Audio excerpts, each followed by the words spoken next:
사사기 19장 22절부터 30절까지 말씀 우리 한 절씩 교독합니다. 제가 먼저 읽겠습니다. 그들이 마음을 즐겁게 할 때에 그 성읍의 불량배들이 그 집을 애워싸고 문을 두들기며 집 주인 노인에게 말하여 이르되 내 집에 들어온 사람을 끌어내라. 우리가 그와 관계하리라 하니 집주인 그 사람이 그들에게로 나와서 이르되 아니라 내 형제들아 청하노니 이와 같은 악행을 저지르지 말라.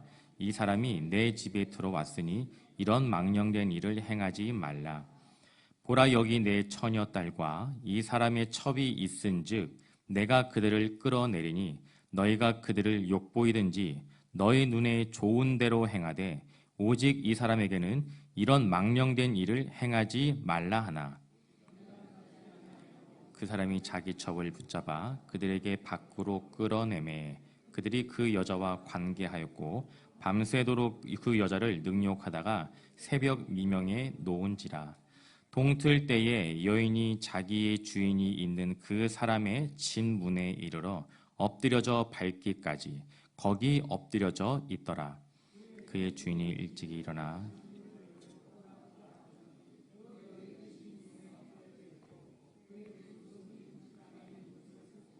그에게 이르되 일어나라 우리가 떠나가자 하나 아무 대답이 없는지라. 이에 그의 시체를 나귀에 싣고 행하여 자기 곳에 돌아가서 이르러서는 칼을 가지고 자기 첩의 시체를 거두어 그 마디를 찍어 12덩이에 나누고 그것을 이스라엘 사방에 두루 보내매. 함께 씁니다. 그것을 보는 자가 다 이르되 이스라엘 자손이 이 애굽 땅에서 올라온 날부터 오늘까지 이런 일은 일어나지도 아니하였고 보지도 못하였도다. 이 일을 생각하고 상의한 후에 말하자 하니라. 아멘. 우리가 함께 나누게 되는 이 말씀은요, 성경 전체를 통틀어서 가장 부끄럽고 가장 끔찍하며 가장 추악스러운 이야기입니다. 말씀을 묵상하면서도 어떻게 이런 일이 일어날 수 있을까? 사실 이해가 되지 않으면서도 문제는 이 끔찍한 일들이 우리가 살아가고 있는 이 세상 속에서 일어나고 있다는 현실이 저에게 가슴 아프게 다가왔습니다. 사실 목사로서 이런 본문을 두고 설교한다는 것은요, 사실 쉬운 일은 아닙니다. 사사기 강해가 아니라면 개인적으로 이런 본문의 말씀으로 설교하고 싶지 않다는 것이 솔직한 저의 마음입니다. 그럼에도 불구하고 오늘 함께 묵상하게 되는 이 말씀을 통하여서 우리를 향한 하나님의 거룩한 뜻을 발견하고 그 말씀 가운데 온전히 반응할 수 있기를 간절히 소망합니다. 오늘 본문의 말씀에는요, 지난주 본문에 등장했던 레위 청년 제사장과는 또 다른 어떤 레위인 한 사람이 등장하고 있습니다. 성경은요, 이 레위인의 이름을 우리에게 소개하고 있지는 않습니다. 다만 이 사람이 레위 지파에게 속한 레위인이라고 하는 이 사실과 또 한 가지 정보가 있죠. 유다 베들레헴에서 첩을 맞이하였다는 이 사실만 우리에게 소개하고 있습니다. 사사기 19장 1절과 2절 말씀 우리 성경책을 통해 함께 찾아보길 원합니다. 사사기 19장 1절과 2절 말씀 우리 함께 있습니다. 이스라엘에 왕이 없을 그때에 에브라임 산지 구석에 거류하는 어떤 레위 사람이 유다 베들레헴에서 첩을 맞이하였더니 그 첩이 행음하고 남편을 떠나 유다 베들레헴 그의 아버지의 집에 돌아가서 거기서 넉 달 동안을 지내매. 여러분, 레위인이 첩을 맞이하였다라고 소개하고 있는 이 첩이라고 하는 이 단어는요, 우리가 일반적으로 알고 있는 개념의 의미는 아닙니다. 좀 다른 뜻이 담겨져 있어요. 일반적으로 고대 근동 그리고 이스라엘 문화권 안에서는요, 아들을 낳아 후손을 잇기 위해서 첩을 또 다른 아내로 두는 일들이 종종 발생하였습니다. 우리가 너무나 잘 아는 믿음의 조상 아브라함 또한 아들을 낳지 못하는 아내 사라를 대신하여서 사라의 몸종인 하갈을 통해 이스마엘을 낳았습니다. 그러나 오늘 본문에서 기록된 이 첩이라고 번역된 이 단어의 원래 히브리어 의미는요, 단순히 아들을 낳기 위해 맞이한 여인이라는 의미가 아니라 성관계를 목적으로 둔 여인이란 뜻이 담겨져 있습니다. 다시 말해 이 레위인은 자신의 후사를 잇기 위해 어쩔 수 없이 또 다른 아내를 맞이한 것이 아니라 자신의 성적인 욕구를 채우기 위해 또 다른 여인을 아내로 맞이하였던 것입니다. 더 큰 문제가 있습니다. 이 첩을 둔 사람이 누구입니까? 하나님의 말씀을 바르게 가르치고 누구보다 그 말씀대로 살아가야 하며 하나님께서 드리는 제사를 준비해야 하는 바로 레위 지파 레위인이었다는 것이지요. 이 레위인은 자신에게 주어진 사명을 감당하는 삶이 아니라 자신의 본능에 충실하였던 사람이었습니다. 하루는 첩으로 맞이한 여인이 남편이 있는 집을 떠나 그녀의 친정이 있는 베들레헴으로 갔습니다. 우리가 본문의 말씀에서 읽어본 그 개역개정 성경에는요, 그 첩이 행음하였다, 행음하다라고 번역이 되어 있지만 새번역 성경에는 이렇게 번역이 되어 있습니다. 무슨 일로 화가 난. 다시 말해 이 여인이 행음하여서 떠난 것이 아니라 무슨 일로 화가 나서 이 첩이 자신이 머물고 있었던 그곳을 떠났다고 기록하고 있는 것입니다. 그리고 이러한 번역을 뒷받침하는 내용이 이어서 등장하게 되는데요. 레위인은 무슨 일로 화가 난 그 자신의 첩에게 다정하게 말하고 그녀를 데려오고자 하여 하인과 나귀 2마리를 준비하여서 그녀의 처가가 있는 베들레헴으로 갔다고 설명하고 있습니다. 여러분 생각해 보세요. 누가 잘못했을까요? 누구의 잘못일까요? 집을 나간 첩의 잘못입니까? 아니면 첩을 집에서 나가기엔 이 레위인의 잘못입니까? 다들 경험 있으신가 봐요. 제 아내만 아니면 저도 저의 그 간증을 이야기하고 싶은데 차마 여기서 이야기할 수 없습니다. 여러분, 지은 죄가 있는 사람이 떠난 사람을 어떻게 해서든 말로 위로하고 모셔와야 되는 것 아니겠습니까? 이것은 상식입니다. 다정한 말로 화를 풀게 하고 다시 그 첩을 집으로 데려오게 하기 위해 이 레위인은 하인과 함께 나귀를 데리고 베들레헴으로 떠났습니다. 자신의 잘못으로 화가 나 그 집을 떠난 첩이 4개월이 지나도 돌아오지 않자 레위인은 처가로 향했던 거예요.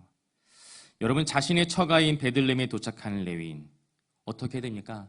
당장 그 아내를, 그 첩을 있는 말 없는 말 다 동원해서 달래고 위로하고 다시 집으로 데려와야 되는 것이죠. 그렇죠?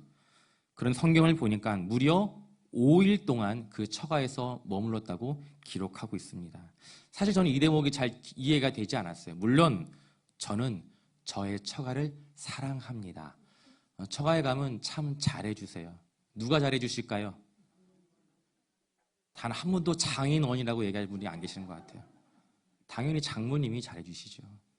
장인어른이 아무리 잘해준다고 해도 장인어른은 죄송한 이야기지만 장인어른이에요. 저희 장인어른 참 좋은 분이세요. 그럼에도 불구하고 여러분, 자신의 딸을 데리러 온 그 사위를 맞이한 그 장인이 아주 극진하게 음식을 준비하여서 사위인 그 레위인에게 대접하였다고 성경은 기록하고 있습니다. 그 장인의 대접이 너무나 마음에 들었고 너무나 좋았던 거예요. 여러분, 지금 이 레위인은요, 자신에게 주어진 사명 따위는 관심이 없습니다. 자신이 머물고 있는 그 에브라임 산지를 떠나 5일이라고 하는 그 시간 동안 처가에서 머무르며 당장 돌아가지 않고 장인의 접대를 즐기는 것이 자신에게 주어진 사명, 무슨 사명입니까? 하나님의 말씀을 가르치고 하나님께 제사를 드리는 그 위대한 사명보다 더욱더 귀하고 가치 있는 것으로 여겼다는 것입니다. 자신의 처가인 베들레헴에서 5일 동안 머무르게 된 그 레위인은요, 이제 자신의 집으로 돌아가기 위해 늦은 저녁 시간 자신의 첩 그리고 하인과 함께 그곳을 떠나게 됩니다. 문제는 너무 늦은 시간이 떠나게 되었어요. 그래서 함께 동행하였던 하인이 레위인에게 이 근처에 있는 여부스라고 하는 그 땅에서 잠시 머물다 잠시 오늘 밤만 보내고 그 다음날 출발하자고 그렇게 이야기를 합니다. 여러분, 성경에 기록되어 있는 여부수라고 하는 그 지명은요, 우리가 너무나 잘 알고 있는 예루살렘의 옛 이름입니다. 다윗이 이스라엘의 왕이 되기 전까지 여부수는 아직 예루살렘이 되기 이전의 땅이었어요.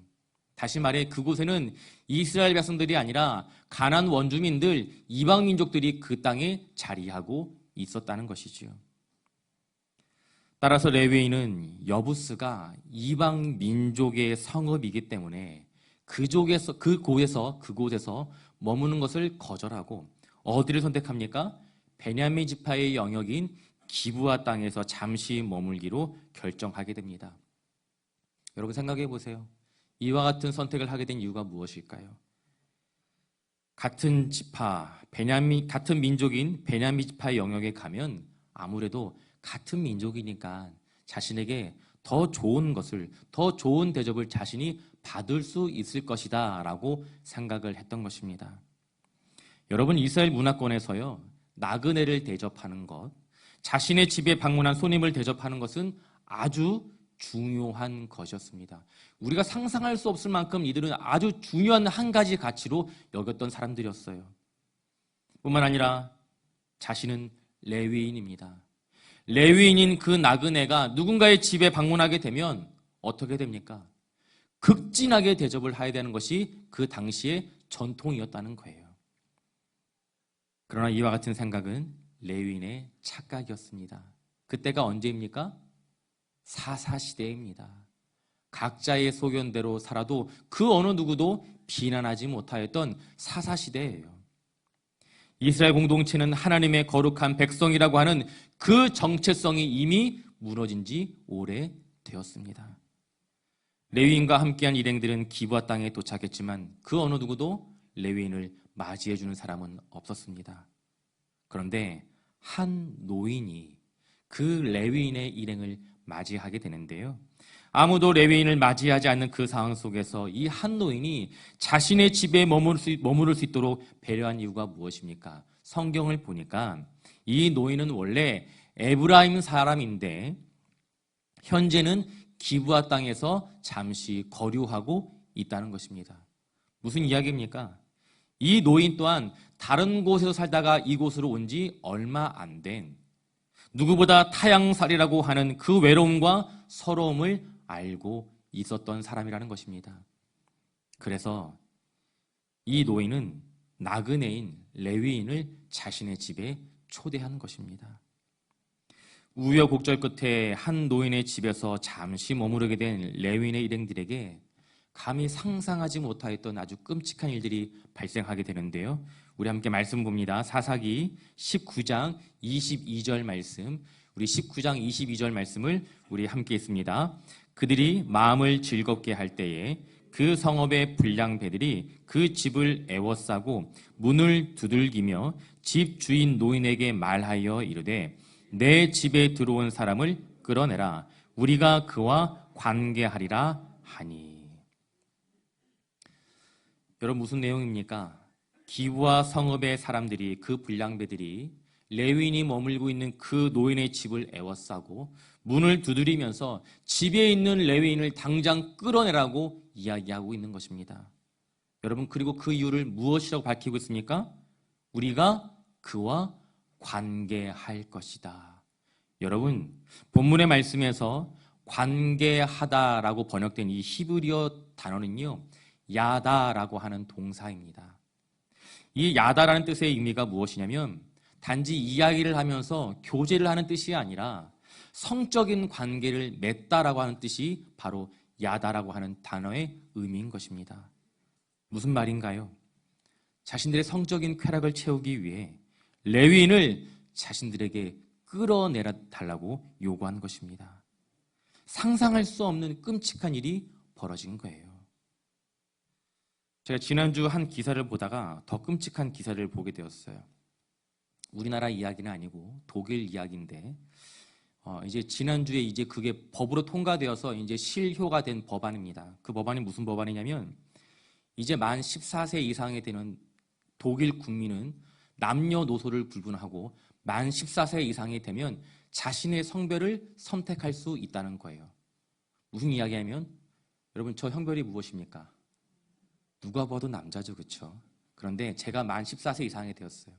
나는 남자가 아니라 여성의 정체성이 나한테 있는 것 같아.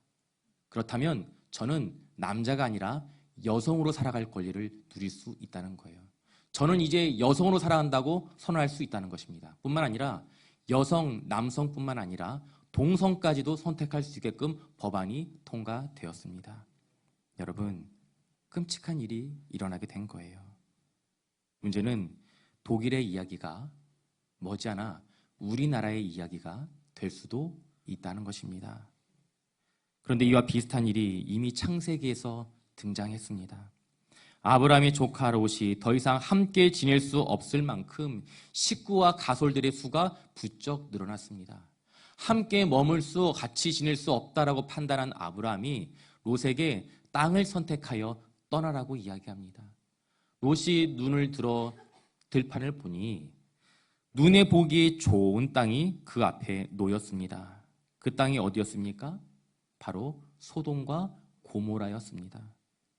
하루는 롯이 머물고 있는 그 집에, 소돔과 고모라에 머물고 있는 그 집에 두 천사가 롯의 집에 방문하였습니다. 롯의 집에 방문을 하게 되었습니다.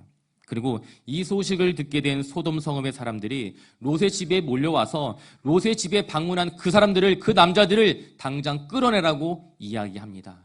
그 이유가 무엇입니까? 성경은 이렇게 기록되어 있어요. 우리가 그들과 상관할 것이다.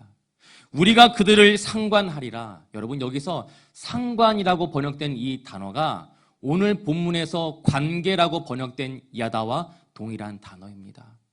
무슨 이야기입니까?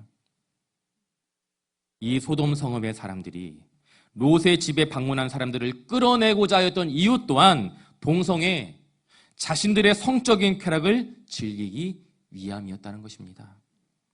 여러분, 이 이야기가 무엇을 의미할까요? 하나님께 선택을 받은 민족인 이스라엘 공동체가 죄로 인하여 심판을 받고 멸망당한 소돔과 고모라 성읍처럼 타락하였다는 것입니다. 여러분, 40년이라고 하는 그 광야의 시간을 마친 이스라엘 백성들에게 하나님께서 가나안 땅을 이들의 삶의 터전으로 허락하신 이유가 무엇입니까? 죄와 탐욕이 가득한 그 가나안 땅을 심판하기 위함이었습니다. 뿐만 아니라 죄로 물드는 그 땅을 하나님의 백성들을 통하여서 거룩한 땅으로 회복시키시기 위한 하나님의 뜻과 계획이 담겨져 있었습니다. 그러나 이스라엘 백성들은 자신들에게 주어진 이 위대한 거룩한 사명을 잊어버리고 그곳에 있는 가나안 사람들과 교류하였고 그들이 섬기는 우상들을 섬기며 가나안 사람들보다 더욱 더 타락한 존재가 되고 말았다는 것입니다. 여러분, 자신들의 성적인 쾌락을 위해 레위인을 끌어내라고 요구했던 사람들은 가나안 원주민들이 아니었습니다. 이스라엘의 12지파 중에 하나인 베냐민 지파에 속한 기브온 사람들이었습니다. 여러분, 이 말도 안 되는 요구에 대한 노인의 반응이 무엇입니까? 우리 한 번 더 말씀 볼까요? 우리 사사기 19장 23절과 24절 말씀. 사사기 19장 23절과 24절 말씀을 함께 읽습니다. 집주인 그 사람이 그들에게로 나와서 이르되 아니라 내 형제들아 청하노니 이와 같은 악행을 저지르지 말라. 이 사람이 내 집에 들어왔으니 이런 망령된 일을 행하지 말라. 보라, 여기 내 처녀딸과 이 사람의 첩이 있은즉 내가 그들을 끌어내리니 너희가 그들을 욕보이든지 너의 눈에 좋은 대로 행하되 오직 이 사람에게는 이런 망령된 일을 행하지 말라 하나. 당장 레위인을 끌어내달라고 요구한 기본 사람들에게 노인은 한 가지 제안을 하게 됩니다. 여러분, 그 제안이 무엇입니까? 내 딸과 저 레위인의 첩을 내어줄 터이니 너희 눈에 좋은 대로 행하라 라고 이야기한 것입니다. 여러분, 이해가 되십니까? 절대 이해가 되지 않아요. 우리 상식에서는 한참을 벗어난 이야기지만 당시 고대 근동의 문화권에서는 두 가지 원칙이 존재했습니다. 한 가지는 제가 이미 말씀드렸던 것처럼 첫 번째로 내 집에 방문한 손님은 최선을 다해 대접하는 것이 이들의 원칙이었습니다. 왜일까요? 그것이 내가 복을 받는 길이기 때문이에요. 우리 집에 누군가 나그네가 방문했다면 최선을 다해 우리 집에 있는 모든 것을 다 동원해서 그 나그네를 섬기는 것, 그것이 복을 받는 길이라고 생각했기 때문입니다. 두 번째로, 이처럼 나그네와 이방인들을 섬기게 되면 사람들이 어떻게 생각할까요? 아, 저 사람은 복받을 일을 하고 있는 사람이구나. 최선을 다해 나그네를 섬기는 사람이구나. 하나님의 그 말씀에 순종하여 살아가는 사람이구나. 다른 누군가에게 내가 인정받을 수 있다는 거예요. 두 번째로, 죄송한 이야기지만 당시 여성에게 인권이란 존재하지 않았습니다. 너무나 안타까운 이야기지만 당시 여성들은요, 단지 자녀를 낳는 기능적인 존재를 감당했을 뿐입니다. 창세기 19장에 등장한 그 롯의 이야기 또한 롯이 자신의 집에 방문한 손님들을 지키기 위해 어떻게 제안합니까? 자신의 두 딸을 내어줄 터이니 너희 마음대로 하라고 똑같이 이야기합니다. 같은 맥락이에요. 여러분, 이와 같은 문화 속에서 힘이 없고 연약한 여성들이 무자비한 폭력의 희생물이 된 것입니다. 결국 기브아 사람들이 붙잡아간 사람은 누구입니까? 레위인인가요? 아니에요. 레위인의 첩이었습니다. 레위인은 자신의 목숨을 지키기 위해 자신의 첩을 기브아 사람들의 손에 내어주고 만 것입니다. 그 누구보다 하나님의 말씀을 바르게 가르치고 그 말씀대로 살아가야 할 사명이 있는 그 레위인이 자신의 목숨을 부지하겠다고 자신의 첩을 불량한 사람들에게 내어주었다는 것입니다. 여러분, 레위인이 자신의 첩을 기브아 사람들에게 내어준 결과가 무엇입니까? 우리 말씀 봅니다. 사사기 19장 26절과 27절. 사사기 19장 26절, 27절 말씀 함께 있습니다. 동틀 때에 여인이 자기의 주인이 있는 그 사람의 집 문에 이르러 엎드려져 밟기까지 거기 엎드려져 있더라. 그의 주인이 일찍이 일어나 집 문을 열고 떠나고자 하더니 그 여인이 집 문에 엎드려져 있고 그의 두 손이 문지방에 있는 것을 보고, 다음날 레위인이 집 문 앞에 쓰러져 있는 자신의 첩을 발견하게 되었습니다. 이 여인은 밤새도록 끔찍한 일을 겪고 죽음을 목전에 둔 그 마지막 순간, 자신이 남편이 있는 그곳까지 기어와서 그곳에서 죽음을 맞이하게 된 것입니다. 여러분, 이 여인에게 마지막 그 순간까지 이 여인에게 마지막 희망은요, 바로 자신을 버린 자신의 남편, 자신의 그 남편인 레위인이었다는 것입니다. 사랑하는 성도 여러분, 누가 이 여인을 비참하고 끔찍한 죽음에 이르게 한 것입니까? 자신의 성적인 쾌락을 위해 한 여인을 밤새도록 도륙한 그 베냐민 지파 기본 사람들입니까? 아니면 자신의 목숨을 지키기 위해 첩을 그들에게 내어준 레위인입니까? 베냐민 지파의 사람들, 그리고 레위인, 이들은 모두 다요, 자신의 본능과 자신의 쾌락을 위해 자신들에게 주어진 사명을 버리고 죄를 선택한 사람들입니다. 여러분, 어쩌다가 이스라엘 백성들이 이렇게 타락하고 만 것입니까? 여러분, 이스라엘 백성들은 하나님께서 택하신 하나님의 백성들이었습니다. 하나님은 이스라엘 백성들의 부르심을 들으시고 출애굽을 허락하셨습니다. 뿐만 아니라 광야에서 만나와 메추라기로 그들을 먹이시고 그들을 살려주셨습니다. 뿐만 아니라 수없이 치르게 된 가나안 정복 전쟁에서 승리를 허락해 주신 분은 바로 하나님이셨습니다. 하나님은 늘 언제나 이스라엘과 함께 동행해 주셨습니다. 그럼에도 불구하고 이스라엘 백성들이 이렇게 타락한 이유는 과연 무엇일까요? 그것은 하나님께서 이스라엘의 왕으로 존재하셨음에도 불구하고 하나님의 말씀을 따르는 삶이 아닌 각자의 소견에 따라 살아가는 삶을 선택했기 때문입니다. 사랑하는 성도 여러분, 하나님께서 택한 하나님의 백성이라 할지라도 자신들의 소견에 옳은 대로 행하였다면 죄로 인하여 심판을 받고 멸망해버린 소돔 사람들과 다를 것이 없다는 사실을 오늘 본문의 말씀은 우리에게 이야기해주고 있습니다. 고린도후서 5장 15절 말씀을 제가 읽어드리겠습니다. 고린도후서 5장 15절 말씀입니다. 그가 모든 사람을 대신하여 죽으심은 살아있는 자들로 하여금 다시는 그들 자신을 위하여 살지 않고 오직 그들을 대신하여 죽었다가 다시 살아나신 이를 위하여 살게 하려 함이라. 아멘.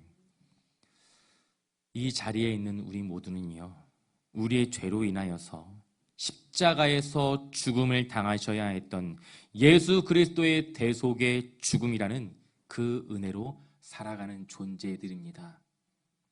이와 같은 은혜를 잊고 살아가는 우리에게 다시 살아나신 이를 위하여, 다시 말해 예수 그리스도를 위하여 주어진 사명을 감당해야 하며 살아가야 한다고 분명히 말씀하고 있는 것입니다. 성도인 우리는 나를 위해 살아가는 존재가 아닙니다. 우리에게 주어진 사명을 감당하기 위해 살아가야 하는 존재들인 줄 믿습니다. 하나님께서 죽을 수밖에 없는 우리를 왜 살리신 것입니까? 왜 살려줬습니까? 그것은 우리를 통하여서 이 땅에 아름다운 하나님의 나라를 만들기 위함이었습니다. 불행한 일이지만 본문에 등장하고 있는 이 여인은 레위인이라고 하는 사명이 주어진 자를 남편으로 만나게 되었지만 그를 통해 하나님의 은혜와 사랑을 경험하지 못하였습니다. 참 부끄럽고 감추고 싶은 저의 이야기이지만 제가 이제 아내와 연애 결혼을 하고 이렇게 결혼을 생각하게 되었는데 신혼 때 참 많이 싸웠어요. 왜 이렇게 많이 싸웠는지 지금 보면 아주 유치하게 짝이 없을 만큼 사소한 일들이었는데 문제는 그렇게 싸웠던 시간들이 아내에게는 힘든 시간이었다는 거예요. 어느 날 아내가 쓴 편지를 제가 한 통을 받게 되었어요. 그날도 어김없이 아내와 싸우고 말을 하고 있지 않았던 때였습니다. 저는 싸우면 일단 말을 안 해요. 이게 가장 큰 범죄라고 누가 얘기해 주시더라고요. 싸우면 그날 풀어야 한다고 하는데 저는 그걸 잘 못했어요. 싸우면 감정을 추스를 때까지 말을 입 밖에 꺼내지 않습니다. 어느 날 이제 신학교를 다녀왔더니 이제 그 책상 위에 편지 한 통이 놓여 있었어요. 뭐 내용 다 떠나서 그 마지막 한 줄이 저에게 아직까지도 기억에 남아 있습니다. 이거예요. 저와 싸우게 되면 자신은 인생의 지옥을 경험하게 된다는 그런 이야기였어요. 그 이야기가 저에게 얼마나 충격으로 다가왔는지 몰라요. 여러분, 제가 제 아내랑 왜 결혼했겠습니까? 사랑했으니까요. 누구보다 행복하게 해주고 싶었었고 누구보다 하나님의 은혜와 사랑을 나를 통해서 보여주고 싶었습니다. 그런데 그 여인이 저를 통해 하나님의 은혜와 사랑은커녕 지옥을 경험하고 있다는 그 안타까운 편지의 그 한 구절이 저의 마음 가운데 아직도 남아 있습니다. 사랑하는 성도 여러분, 우리를 통하여서 우리의 남편, 우리의 아내, 우리의 부모, 우리의 자녀들, 내가 속한 공동체에 속해 있는 나의 이웃들, 나를 통해 무엇을 누리고 있습니까? 하나님의 은혜와 사랑을 누리고 있습니까? 아니면 감당할 수 없는 지옥을 경험하고 있는 것입니까? 레위인은 자신에게 주어진 사명이 아니라 처음부터 끝까지 자신을 위해, 자신의 욕망을 채우기 위해, 자신의 안위를 지키기 위해 살아왔던 인생이었습니다. 그 결과 무엇입니까? 그를 남편으로 맞이하였던 그 여인은 정말 비참하게 죽임을 당하였고, 우리가 다음 주에 살펴보게 되겠지만 베냐민 지파는요, 역사 속에서 사라질 만큼 강력한 하나님의 심판을 받게 되었습니다. 말씀을 정리합니다.